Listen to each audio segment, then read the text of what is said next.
Saul de Tarse, mieux connu sous le nom de l'apôtre Paul, est né vers l'an 5 ou 10 après la naissance du Christ à Tarse, la capitale de l'actuelle province romaine de Cilicie, située en Turquie. Saul venait d'une famille d'origine juive, plus précisément de la tribu de Benjamin. Durant sa jeunesse, il était un fervent opposant au christianisme, se consacrant intensément à la persécution des adeptes de cette foi. Cependant, sa vie a pris un tournant extraordinaire lorsqu'il a eu une expérience miraculeuse avec Jésus, ce qui a entraîné une transformation radicale de sa vision et de son mode de vie. À partir de ce moment-là, Saul est devenu un défenseur enthousiaste du christianisme, profondément engagé à propager ses enseignements. Il est devenu un propagateur notable du message de Jésus, non seulement parmi les Juifs, mais aussi en étendant son influence en tant que missionnaire dans des régions telles que la Grèce, l'Asie mineure, la Syrie et la Palestine. En plus de ses activités missionnaires, Paul a également joué un rôle significatif dans la fondation des communautés chrétiennes et la consolidation de la théologie chrétienne.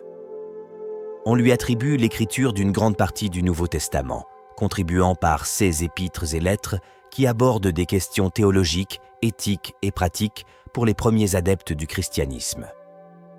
Son parcours de persécuteur à apôtre et leader chrétien a laissé un héritage durable et fondamental pour la diffusion et la consolidation du christianisme dans le monde antique. Aujourd'hui, nous allons parler de la mort de l'apôtre Paul. L'apôtre Paul illustre clairement que Dieu ne montre pas de préférence pour les personnes et qu'il choisit ceux qui est considéré comme embarrassants et méprisés dans le monde pour déconcerter les individus savants et initiaux. Au début de sa carrière, Paul était un pharisien et avait été instruit dans les préceptes de la loi. Cette condition l'a transformé en quelqu'un de profondément engagé dans l'observance de la loi juive et en un fervent persécuteur du christianisme. Son entrée dans le récit biblique se produit lors de la mort d'Étienne, comme rapporté au verset 58 du 7e chapitre du livre des Actes. Ce récit mentionne que pendant qu'Étienne était lapidé, ses vêtements furent jetés aux pieds d'un jeune homme nommé Saul. À ce moment-là, Paul a commencé une campagne de dévastation contre l'Église, arrêtant à la fois des hommes et des femmes et les emprisonnant. Dans le chapitre suivant, Saul se dirige vers Damas dans le but de persécuter les adeptes du christianisme. Au cours de ce voyage, Jésus est apparu à Saul et lui a demandé « Saul, pourquoi me persécutes-tu » Saul, surpris, a demandé « Qui es-tu, Seigneur » Jésus répondit promptement « Je suis Jésus que tu persécutes ». Cette révélation a fait en sorte que Saul soit stupéfait et appréhensif. Il a demandé à Jésus ce qu'il devait faire, et Jésus lui a dit d'entrer dans la ville où il recevrait de plus amples instructions sur son but. Saul se leva, mais il devint aveugle et ne mangea ni ne but pendant 3 jours. Dans ce cas, Dieu s'apprêtait à accomplir un exploit surprenant dans la vie de Saul. Pendant ce temps, un disciple de Jésus nommé Ananias reçut une révélation divine pour chercher Saul, qui priait. Ananias obéit et, à son arrivée, le publia immédiatement. Ananias révéla qu'il montrerait à Saul combien il devrait souffrir à cause de son nom. C'est ici que commence le voyage de l'apôtre Paul dans le livre des Galates. Dans le premier chapitre et au verset 17, l'apôtre Paul raconte une période de 3 ans qu'il a passée dans la région arabe, étant instruit directement par Jésus-Christ. Après cette phase, il retourna à Jérusalem. Les efforts infatigables de Paul pour répandre l'évangile de Jésus-Christ ont joué un rôle clé dans la diffusion rapide du christianisme parmi les adeptes de Jésus. Personne n'a autant contribué que Paul à l'établissement des fondements de la doctrine et des pratiques chrétiennes. Grâce à l'œuvre de l'apôtre Paul, le message de l'Évangile s'est répandu à travers l'Asie et l'Europe. Il a joué un rôle unique dans l'histoire du salut, étant principalement responsable de la propagation initiale du message évangélique parmi les nations païennes. L'amour du Christ avait complètement captivé Paul, comme il en a lui-même témoigné, ce qui a alimenté son dévouement et son effort infatigable pour l'Évangile, comme le dépeint Acte 20, verset 24. Dans ce verset, il déclare « Mais je ne fais aucun gain de ma vie, pourvu que je mène à bien ma course et le ministère que j'ai reçu du Seigneur Jésus d'annoncer la bonne nouvelle de la grâce de Dieu. » Ce verset met en avant un individu profondément influencé par l'amour du Christ. Son expérience de salut et le fait d'être un récipiendaire de l'amour et de la grâce du Fils de Dieu ont agi comme une impulsion pour son dévouement total à la cause du Seigneur Jésus-Christ. L'apôtre Paul a affronté d'innombrables souffrances et besoins. Comme mentionné dans 1 Corinthiens 4, versets 11 et 12, il a décrit « Jusqu'à cette heure, nous souffrons de la faim, de la soif, du dénuement. Nous sommes maltraités et nous n'avons point de demeure certaine. Et nous nous fatiguons à travailler de nos propres mains. Injuriés, nous bénissons. Persécutés, nous supportons. » Ce n'étaient pas les seules adversités auxquelles l'apôtre Paul a fait face. Dans 2 Corinthiens 12, versets 7 à 9, il décrit « Et pour que je ne sois pas enflé d'orgueil à cause de l'excellence de ces révélations, il m'a été mis une écharde dans la chair, un ange de Satan pour me souffleter et m'empêcher de m'enorgueillir. 3 fois j'ai prié le Seigneur de l'éloigner de moi, et il m'a dit « Ma grâce te suffit, car ma puissance s'accomplit dans la faiblesse. » Aussi, je me glorifierai bien plus volontiers de mes faiblesses, afin que la puissance de Christ repose sur moi. On croit que cette écharde dans la chair de l'apôtre Paul pouvait être une affliction physique, peut-être une maladie affectant ses yeux. Dans un extrait de la lettre aux Galates, Paul mentionne cette maladie personnelle qui lui était liée. Le texte biblique dit ceci. « Vous savez que ce fut à cause d'une infirmité de la chair que je vous ai pour la première fois annoncé l'Évangile. » Quant à l'amour profond que les frères de la congrégation des Galates ressentaient pour l'apôtre Paul, le texte biblique dépeint que, si cela avait été possible, ils seraient allés jusqu'à l'extrême de sacrifier leurs propres yeux en solidarité avec lui. Ils ont montré un désir sincère de partager ses tribulations et de l'aider de toutes les manières possibles. Même avec toutes ces difficultés rencontrées, Paul a persévéré dans sa mission et a effectué 3 voyages évangéliques significatifs couvrant les régions de l'Asie mineure, de la Macédoine et de la Grèce.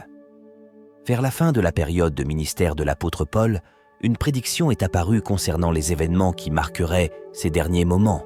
Ce récit est consigné dans le livre des Actes 21, versets 10 à 13. À cette occasion, Agabus, un prophète de Judée, chercha Paul.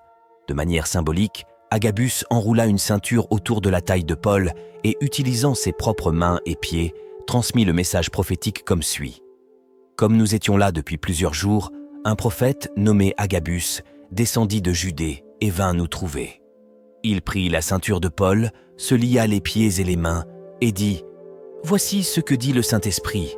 L'homme à qui appartient cette ceinture, les Juifs le lieront de cette manière à Jérusalem et le livreront entre les mains des païens. » Quand nous entendîmes cela, nous et ceux de l'endroit nous priâmes Paul de ne pas monter à Jérusalem. Alors Paul répondit « Que faites-vous en pleurant et en me brisant le cœur ? Je suis prêt non seulement à être lié, mais encore à mourir à Jérusalem pour le nom du Seigneur Jésus. » Après ces événements, l'apôtre Paul se rendit à Jérusalem, où il fut finalement détenu par le commandant Lysias. Cet officier l'envoya à Césarée pour comparaître devant le gouverneur romain Félix. Étant donné que Paul avait la citoyenneté romaine, ils décidèrent de le transporter avec une escorte stricte à Rome, où il serait jugé par les tribunaux de Néron. Cependant, tout cela était conforme au plan divin, car Paul porta l'évangile jusqu'au palais de Néron, où il trouva des personnes réceptives au message. Cet ensemble d'événements était en ligne avec le but de Dieu pour la vie de Paul, comme nous le voyons dans le livre des Philippiens 4, verset 22, où il est consigné « Tous les saints vous saluent, et principalement ceux de la maison de César. » Durant cette période, le dirigeant suprême de Rome était connu sous le nom de César. L'apôtre Paul était à Rome, vivant en résidence surveillée, séjournant dans une maison louée, comme rapporté dans le livre des Actes 28, verset 30. Après 2 ans dans cette condition, Paul fut libéré. Les tribunaux de l'Empire n'ayant trouvé aucune preuve solide pour soutenir les accusations portées contre lui, il reprit son rôle de ministre et demeura dévoué à son service. En l'an 64 après Jésus-Christ, un vaste incendie se produisit à Rome.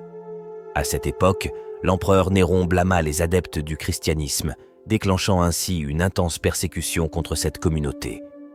Pendant cette période, il est allégué que l'apôtre Paul ait été de nouveau détenu, bien qu'il existe également une version alternative suggérant que Paul ait fait face à des accusations d'hypocrisie concernant sa foi chrétienne. Quel que soit le contexte, il retourna dans la ville de Rome et de là, il écrivit certaines de ses lettres les plus émouvantes. L'une de ses correspondances est la deuxième lettre envoyée à Timothée. Dans cet écrit, Paul exprime son désir d'endurer les afflictions en raison de sa foi en Christ et est prêt à sacrifier sa propre vie pour la mission de l'Église. Aux côtés de Timothée, son fidèle compagnon, il affronta les derniers mois de son parcours dans des situations d'incarcération ou de détention, se soutenant uniquement sur l'espoir surnaturel qui le renforçait. Même au milieu du sentiment d'abandon de la part des autres, il affronta ces circonstances avec une foi inébranlable. De tels détails sont intensément exprimés dans la deuxième lettre adressée à Timothée, présente dans le chapitre 4. À la fin de cette session, l'apôtre Paul consigna un adieu émouvant qui a servi de source d'inspiration pour d'innombrables adeptes du christianisme. Il partagea les paroles suivantes. « Car pour moi, je sers déjà de libation, et le moment de mon départ approche. J'ai combattu le bon combat, j'ai achevé la course, j'ai gardé la foi. Désormais, la couronne de justice m'est réservée. Le Seigneur, le juste juge, me la donnera dans ce jour-là, et non seulement à moi, mais encore à tous ceux qui auront aimé son avènement. » Ces paroles marquent le dernier récit écrit par l'apôtre Paul avant de faire face à sa condamnation à mort. Selon les coutumes de l'époque et son statut de citoyen romain, il reçut la condamnation à mort. Les historiens pensent que sa mort est survenue vers l'an 67 après Jésus-Christ par décapitation avec une épée. Bien que ce fût un dénouement tragique pour un homme si dévoué à Dieu, Paul comprenait profondément la nature éphémère de ce monde, comme il l'a lui-même exprimé dans 2 Corinthiens, chapitre 4. Car notre légère affliction du moment présent produit pour nous, au-delà de toute mesure, un poids éternel de gloire. Nous regardons non point aux choses visibles, mais à celles qui sont invisibles, car les choses visibles sont passagères, et les invisibles sont éternelles. Paul avait une compréhension profonde de la beauté du paradis céleste. Bien que sa mort ait été un moment de tristesse, il partit avec la conviction inébranlable que la gloire éternelle l'attendait aux côtés du Seigneur. J'espère que vous avez apprécié la vidéo et trouvé le contenu intéressant et utile. Si vous avez aimé ce que vous avez vu et que vous voulez continuer à regarder nos prochaines vidéos, veuillez laisser un like et vous abonner à la chaîne. Cela nous aide beaucoup à grandir et à vous apporter plus de contenu formidable. N'oubliez pas d'activer la cloche de notification pour ne manquer aucune nouvelle vidéo. Merci beaucoup d'avoir regardé et nous nous verrons dans la prochaine vidéo.